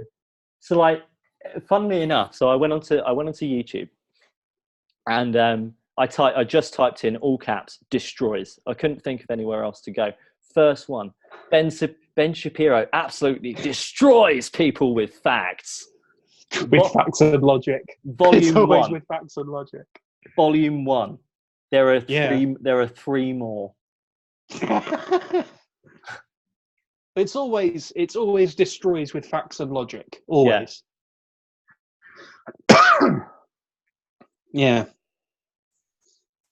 And you're like, oh, really? And How? then because it's when you're trying to think of, and they're really bad if you're trying to look for like an opposing point of view on certain things. You're like, okay, well, apparently this is a really good argument for a side that I don't necessarily believe, and it's not. It's just clickbait. You're like, oh, fuck it, all right, fine. So, and then what I did was, so that was Ben Shapiro destroying people. I then put in Ben Shapiro destroyed by, left it open. And then we've got Andrew Neil destroys. Andrew Neil. Well, yeah, Andrew Neil destroys Ben Shapiro in BBC interview. Yeah, that was recent. That was fairly recent. 3 weeks ago, apparently. Yeah. Oh, and Shapiro has said he was out. Destroyed by Neil during a debate. Yeah. Huh. Yeah. I think he seemed fairly gracious about it. Yeah. But he was like, man, he did himself no favors in that interview. I'm gonna watch because he like walked out. Yeah. He walked out halfway through. Yeah, that doesn't help, does it? No. But every social media has its quirks, doesn't it? So you've got absolutely. So we've gone through 3 tonight. We've gone through Twitter, where we've gone through a very select lens of Twitter. We've gone through POTUS's Twitter account, where we it's know quite a big lens. That. Yeah, but you've really it's an all-encompassing lens. You've only got 3 kind of things that are going to come up, though. God bless you, Mr. President. Fuck you, Mr. President. Some facts that's not related to this, but makes you look bad, Mr. President. Meme. That's it. That's it. That's it. But really, isn't thinking about it? Isn't that the internet? I love you. I hate you. Meme. That is it. It's the internet currently. Just like the 4th bit, we just need like porn. We just need the porn with the good story. We need the good storyline porn as the 4th Twitter. I love you. I hate you. Meme tits. Yeah, that's it. And then you've got Facebook, where people are just having the same arguments over and over again. And then you've got. I mean, I'm looking at the comments on YouTube, and just again, that's a lot of memes. A lot of people. So many memes. Lots of memes. Just people trying to take things out of the text and make it funny, and then a lot of people copying that. A lot of people agreeing, a lot of people disagreeing, but just with this, it's just some people have like silly names. Like I saw something like someone was called like Lord Toilet Licker, or like Supreme Overlord Toilet Licker. And well, that's anonymity again. Yeah, anonymity. Yeah, and you can just imagine it's just like this 13-year-old edgelord. Just going on like loads of Ben. He just fucking loves Ben Shapiro, and he's like, "Yeah, fucking got owned, bro." Yeah, but you don't know, do you? You don't know. You don't know who these people are. Cause anonymity. Exactly. Or they have some kind of personality. Because a lot of YouTube stuff. There's a lot of YouTubers that came from sort of gaming, and they just brought their gamer tag. They brought their gamer tag over to YouTube. Branding. Yeah. For solid branding, yeah. Well, either for solid branding or just for like, I'll stream Let's Plays, and people can come on the stream with me, and yeah. And it's there. That's sort of like one aspect that we find that's good about social media.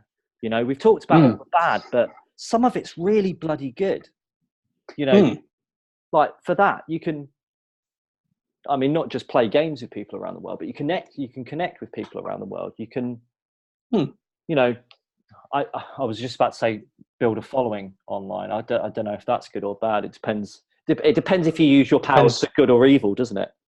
Yeah. Well, you can. It's an open marketplace of ideas. Yeah.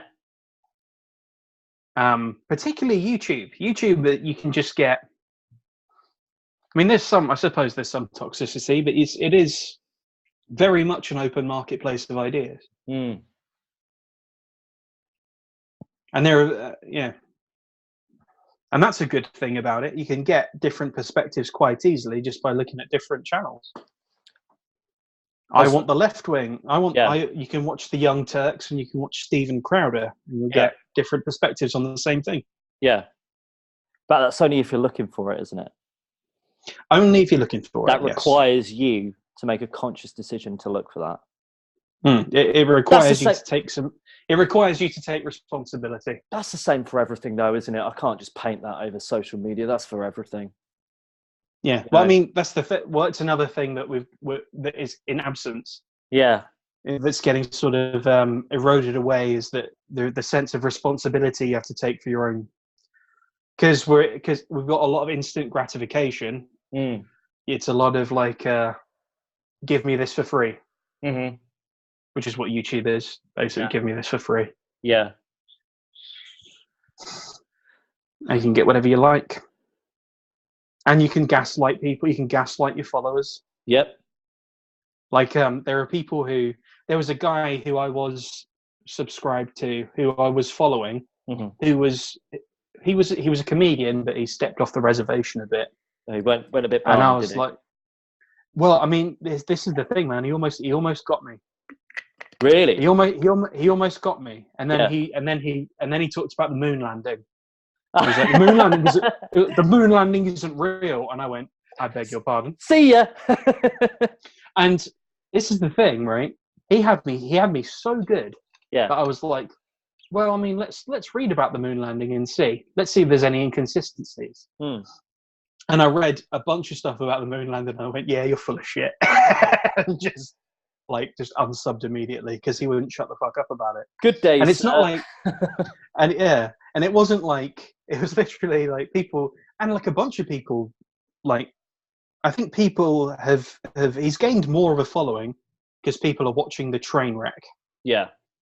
Because the dude is like legit insane, and you know, you see that, and I see that now, but I didn't see it then. And that's hella gratifying, right?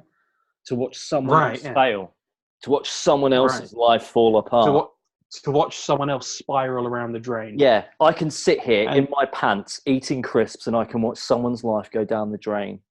You can laugh at a guy who's going crazy, who's having a mental breakdown, who's having a psychotic episode. That's not available to us normally, is it? No, not at all. And I don't understand. But I can see how that would be appealing to someone who's not got a lot going on in their life. Well, yeah, it can be appealing to someone who disagrees ideologically with that person. Yep. And you can just watch the crazy. Yeah. It's part of the reason why Alex Jones is popular. Like, that guy is kind of unhinged. He's nutty, isn't he? Yeah. And the thing is, he's kind of unhinged, but at the same time, you're like, fuck, if that was true. But some of the stuff is, isn't it? Like, I remember when I came to Japan, and it was just when the Joe Rogan episode had come out with Alex Jones coming back, and there was just like 10 seconds where it was like, Joe, they got human-animal hybrids. There's interdimensional aliens. They're all speaking to devils, and consciousness is a comet that flies and evil's at the bottom. And you're like, what? And then like some of them, I don't think he can prove the interdimensional aliens. But then like you bring up like Scientific American, and it's like, yep, human-pig hybrids can be made. It's like, that's nuts. Exactly. Because Yeah. he's a special case because he's like, he's got a bit of crazy to him. But some of the stuff he says is legit, and you're like, fuck. Yeah. World is crazy. And it doesn't help. It doesn't help when he gets banned. And No. it's like, why have you banned him? Yeah. Why have you silenced this guy? Is he saying something? And if you've got a tiny bit of paranoia about you, that's it. You're going to be like, everyone they silence, they got to be right. Well, I mean, they at least have to have a point. Because here's the thing. This is the thing that I have noticed. And this comes back to kind of control. Yeah. If you don't have if someone doesn't have a rebuttal for another person's point, they immediately just go to trying to silence them. Like they'll like flag their stuff on flag their stuff to YouTube, claim they're being bullied. Yeah, and then they're gone. Yeah, and then they're gone. Because literally, people do not have enough time to check, do they? Yeah, exactly. Yeah, people don't have anything like Twitter, where they got 4,000 people and 100 people are working on flagging. If I'm doing that for 8 hours a day as a human being, I'm not going to be like, well, I better spend 2 hours to see if Joe Bloggs has been bullied. Just this it looks like a pattern. Next, let's fact check this allegation that PewDiePie is a Nazi. Yeah, it's like, and like when the allegation is that during streams he has his hand out occasionally, it looks a little bit like a Nazi salute. When he's like reaching for something and someone's taken a screenshot. Yep. And gone, there you go, proof he's a Nazi. And there are people out there that just believe that. And it's like, why? That's the dumbest thing. Why? And that's like 5 seconds. You could literally go 5 seconds of that video where he reaches up and gets something and brings it back. But no one will. No one will. Did you see? There was a really dumb one actually about that.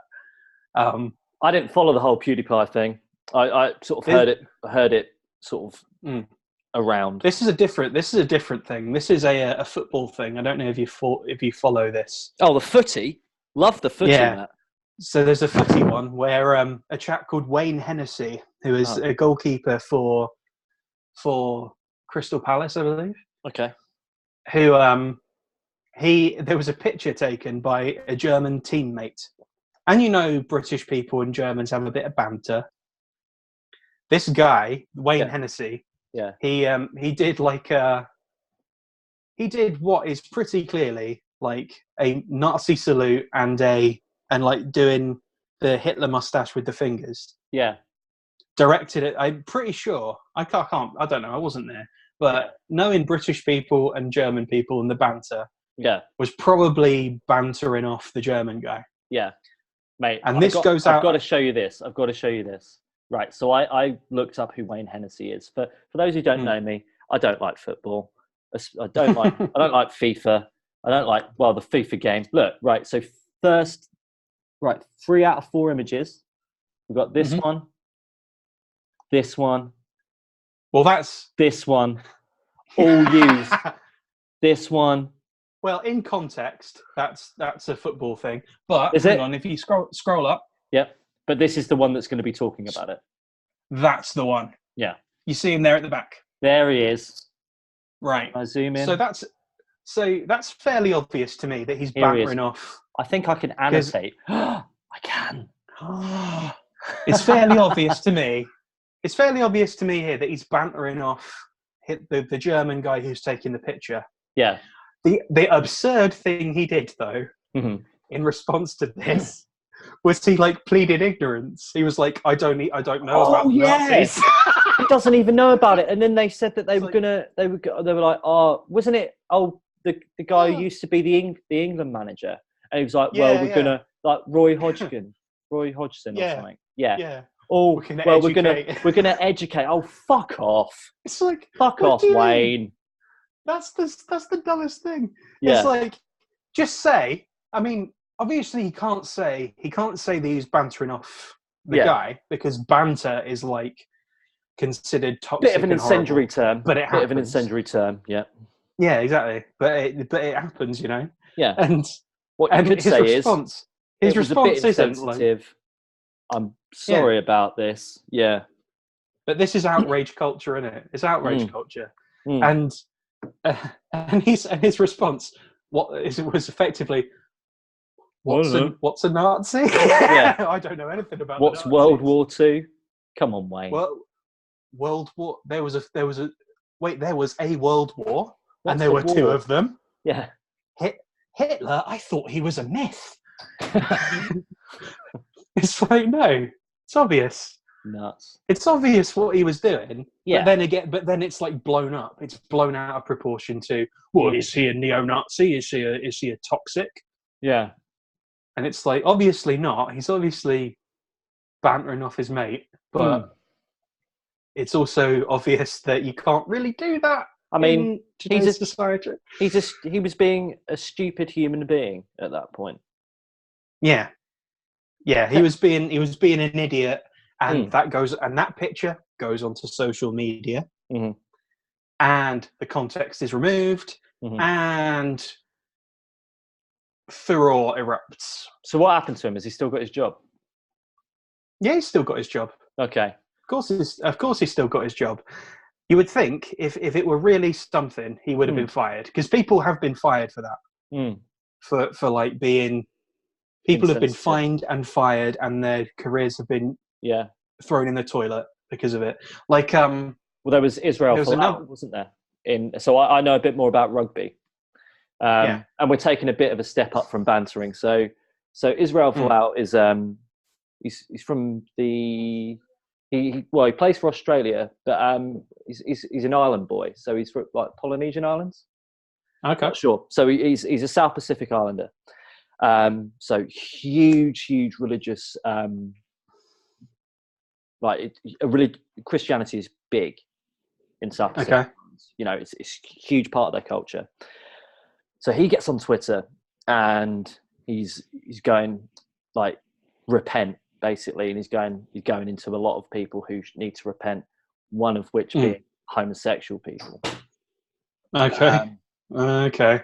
So he's been fired now. Okay. You can say he was right for doing that. You can say he was wrong for doing that. I've had big debates on it. That's a debate for another time. Okay.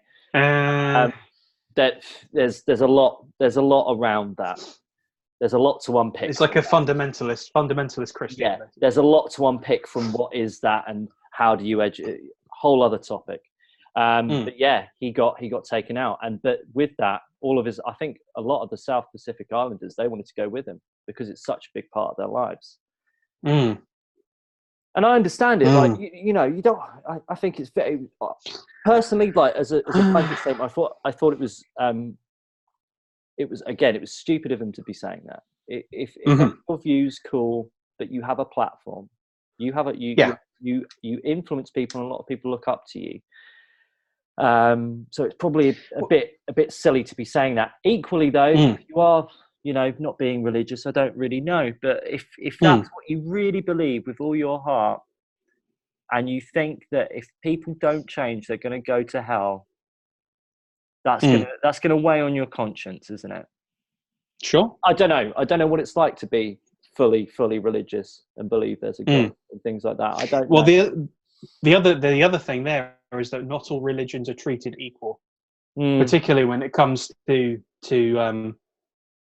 homophobic belief, and to, you know, some are very. It's with some it's very explicit that. Oh yeah. We think that these people suck because they're homophobic, and with others it's like, we're just going to ignore their homophobia. Yeah. Yeah. You know, it's you know.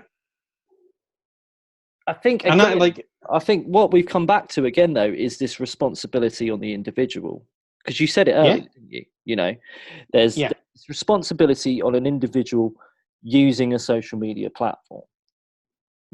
That they have to make those conscious decisions around everything that we've said, every situation that we've put forth, that you need, you as a user need to be a big boy or a big girl. You need to be a grown up when you're using it. And you're going to be as responsible as you're going to be. Yeah. So at the end of the day, it's on you. It's on you to make this good or bad. And because it's so instant now, I think we're going to short. Everyone makes mistakes, and I'm not saying some mistakes are worse than others, but I'm just saying people make mistakes. It's a blanket thing because they do. Because we're not perfect. If we're perfect, we'd be boring. And people are going to make mistakes, and people have a responsibility, especially when you've got a lot of people looking to you and a lot of people following you. It's a new and it's a new technology as well.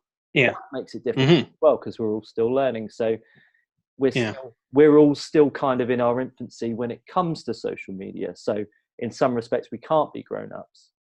Well, the other side of it is that there's the side of taking responsibility, but then there's the other side of people who are like takedown merchants who. Oh yeah, I think they should be grown-ups as well. I think like we all need to be grown-ups.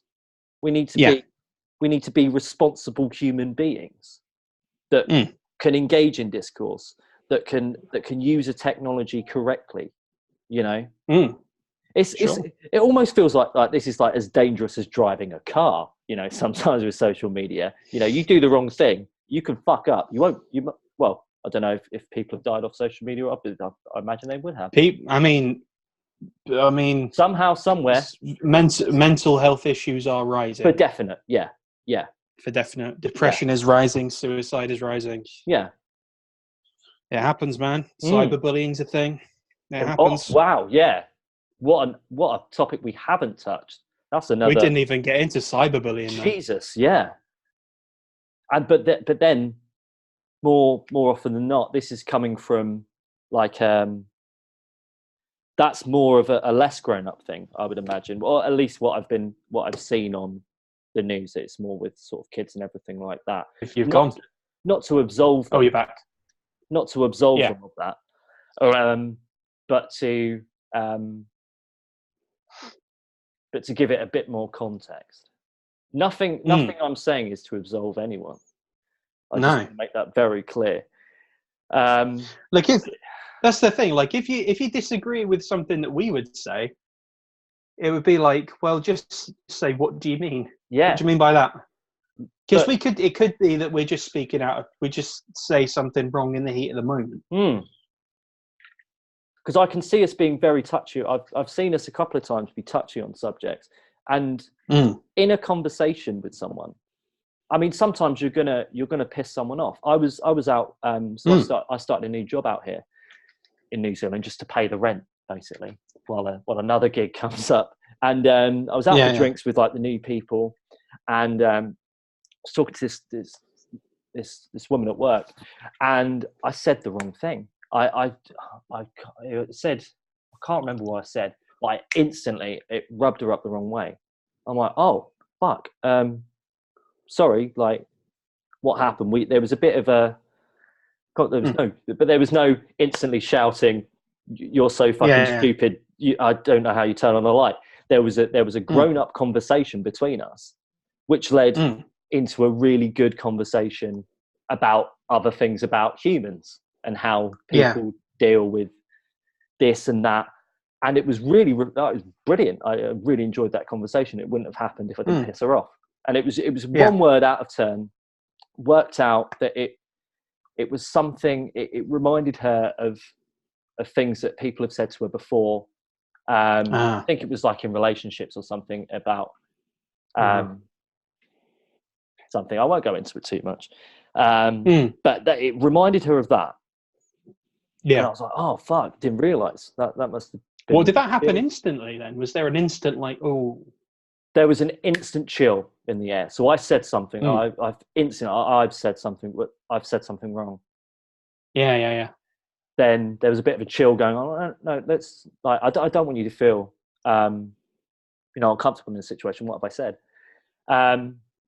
She explained what it was, and she didn't quite understand what it was. So we kind of sort of pieced it together and worked out that it was this whole other thing. It was completely unrelated to what I'd said, but it was kind of like a trigger. It was kind of a trigger that I said something, just an off comment to someone else that she's heard it like in this conversation, and then it's triggered an emotional response in my coworker. Yeah. But because we're in you know, in physical presence of each other, we can have a conversation about this. And and you know, outrage culture doesn't happen, and I don't, you know, get silenced in the pub. I don't, you know, if this was social media, I'd be sort of sat on a table on my own in that pub, not getting served. You know, I'd be kicked out. Yeah. You know. Yeah.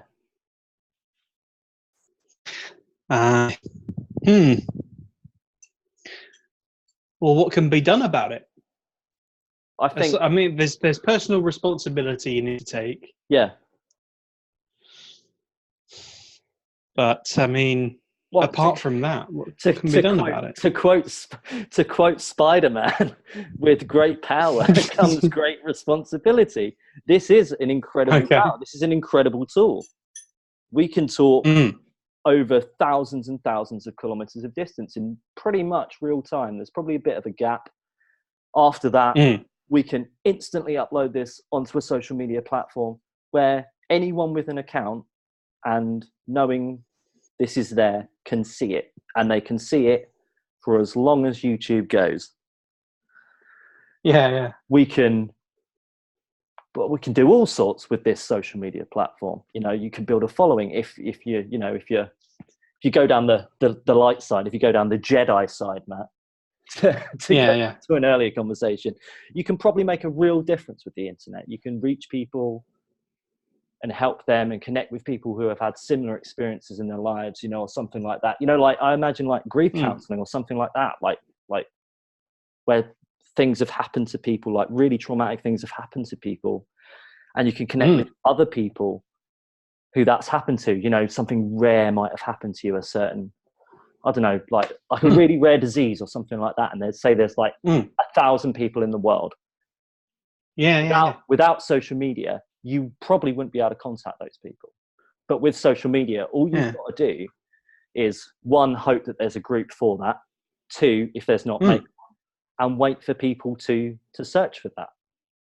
Yeah. And well, there's a guy I know who's an amputee, and he's connected with like hundreds of amputees. That's nuts, isn't it? Through cool. That's incredible. Yeah. But we can also join groups where we, you know, all hate the same person. Yeah. We can do stupid shit as well. You know, we can save dank memes onto our phone for later laughter. Yeah. And we can shout people down and ruin people's lives. There is a great power there to do pretty much anything that you want. You have real impact on the world with this tool. So you need to be Spider-Man. You need to be a grown-up. You need to put on your big trousers and your big coat. Be a big boy, big girl, be big whoever, and use it responsibly. Be an adult. Be an adult human person on the internet. As you much know as what? you can. When you're about to post something, read it back and have a think for like a sec, because it doesn't take long for you to go, maybe not. Maybe not. Yeah. Read it out loud. Yeah. Think about it. Read it out 3 seconds and then post it. Read back and go, the idea. And then post it. Yeah. Because we don't just, when we're talking to each other, just blurt out the first thing that comes to mind. You think about what you're going to say and then you say it. Unless and if you do and then you just blurt out things. Yeah, or you do blurt out something. Or you do blurt out something and it's a stupid and you can I'm guilty, man. I blurt shit out all the time. It's ridiculous. Because I conceptualize ideas on the fly. I don't know. Like I have to conceptualize them in the world to know if it's a good idea or not. I have to say things out loud. In a way. Yeah. And I've said stuff out loud and offended people and been like, well, no, that's not what I meant. Because the thing is, I'll say it and I'll hear it and go, no, that's not quite what I meant. This is what I And then meant. I've got to kind of like pull back and then go around it. Yeah. But almost threw my phone off the thing. You almost did it. Classic. Almost did it. Well, I think that's the answer then, Matt. Is it bad? No. Is it bad? Not No. necessarily. You just need responsible people to use it responsibly. Mm-hmm. Or even irresponsible people to use it responsibly. We're not all responsible all the time. Some people will make damn fucking stupid errors of judgment. Mm-hmm. But that is part of the human condition. We are not perfect and we fuck up. Ask for clarification. If someone says something that you think is particularly egregious, be meant. And ask for clarification, sort of to go a bit esoteric, ask for clarification with yourself as well. Why does this upset me? Why is this upsetting me right now? If there's a big issue, if you're, so you look at this and go, why is this upset me? Because it's personally attacked me. Then cool. Ask for clarification. Say, as a grown up, this has upset me on because X, Y, and Z. Have a proper conversation about it. If you look at it and go, why does this upset me? And you go, I don't really know. Then there's probably no reason to reply to that or to give that any kind of energy whatsoever. Because stress is a killer. Stress kills. Yes. Don't get yourself stressed out over words. Remember, sticks and stones may break my bones, but words will never hurt me. Don't let the words hurt you. Don't let words hurt you. That is I feel like we're coming to an end, and that's uncharacteristically positive for us. It is, isn't it? It is. Sticks and stones may break my bones, but words will never hurt me. But eventually, AI will take over and enslave me. Good night, ladies and gentlemen.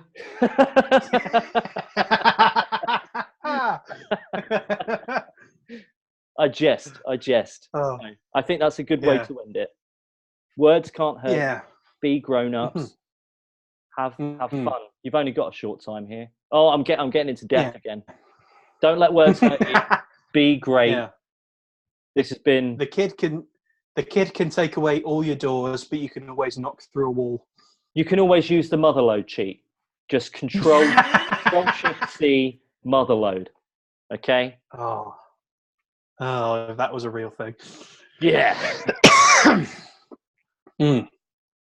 Alrighty. Well, if you liked our ramblings, please leave a comment if you wish, subscribe if you wish. You big people. Be responsible, but not be with responsible. Us. Use our comments as a place to be irresponsible. Actually, if like legit though, if anything, I want to hear from you guys. If there's something that you don't agree with, or if you've got a different take on something, get in touch. I want this to be a bigger conversation. Yeah, if we've said something wrong / egregious, ask what we meant. Yeah. We might apologize. We might not, because we might not have been saying that. So no. we might practice what we preach, or we might be dicks. Who knows? Who knows? Let's find out. But we might take away your doors. Yeah. Yeah, get in touch. Get in touch. Like, what's the other one?